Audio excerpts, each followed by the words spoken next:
یہ قرآن غالب و مہربان کا نازل کیا ہوا ہے تاکہ تم ان لوگوں کو جن کے باپ دادا کو خبردار نہیں کیا گیا تھا خبردار کر دو کہ وہ غفلت میں پڑے ہوئے ہیں۔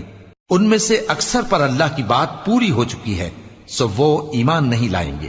ہم نے ان کی گردنوں میں طوق ڈال رکھے ہیں اور وہ ٹھوڑیوں تک پھنسے ہوئے ہیں، تو ان کی گردنیں اکڑی ہوئی ہیں، اور ہم نے ان کے آگے بھی دیوار بنا دی اور ان کے پیچھے بھی،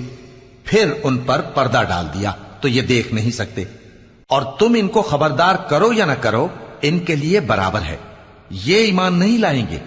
تم تو صرف اس شخص کو خبردار کر سکتے ہو جو اس نصیحت یعنی قرآن کی پیروی کرے اور رحمان سے غائبانہ ڈرے، سو اس کو مغفرت اور بڑے ثواب کی بشارت سنا دو۔ بے شک ہم مردوں کو زندہ کریں گے، اور جو کچھ وہ آگے بھیج چکے اور جو ان کے نشان پیچھے رہ گئے ہم ان کو قلم بند کر لیتے ہیں، اور ہر چیز کو ہم